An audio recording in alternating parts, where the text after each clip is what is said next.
Frame WH question. Rule number 2 बघायचा आहे.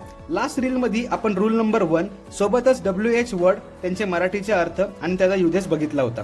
आता बघा रूल नंबर 2 काय सांगतो की अंडरलाईन केलेला पार्ट सब्जेक्ट नसेल. सब्जेक्ट नाही याचा अर्थ स्टेटमेंट मधला कुठलाही पार्ट असेल, पण कंडिशन अशी आहे की स्टेटमेंट मध्ये ऑक्झिलरी व्हर्ब पाहिजे. ऑक्झिलरी व्हर्ब म्हणजेच काय, हेल्पिंग व्हर्ब पाहिजे. तर सिंटॅक्स कसा असणार आहे, सुरुवातीला WH वर्ड, त्यानंतर जे हेल्पिंग व्हर्ब दिलंय ते ॲज इट इज, नंतर सब्जेक्ट वर्ब आहे तसं आणि एंडिंगला ऑब्जेक्ट. आता ह्या ठिकाणी नीट डोक्यात ठेवा, आपल्याला प्रॉपर WH वर्ड यूज करायचा आहे. कळलं?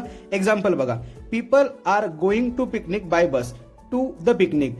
पिकनिक काय सांगते, ठिकाण सांगते, म्हणून वेअर वापरलं. कळलं नक्की? त्यानंतर हेल्पिंग वर्ब, त्यानंतर subject verb as it is, object आहे तसंच. कळलं नक्की? चलो पुढे बघा. The best time to plant roses is in the spring. Is in the spring काय इंडिकेट करते, टाइम इंडिकेट करते, म्हणून वेन. त्यानंतर हेल्पिंग वर्ब इज.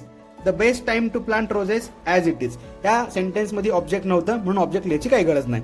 कळला? रूल नंबर 2 समजला. चलो नेक्स्ट व्हिडिओमध्ये रूल नंबर 3 आणि बोर्डचे क्वेश्चन्स बघूया. तोपर्यंत व्यवस्थित प्रिपेअर करा. Bye bye, all the best.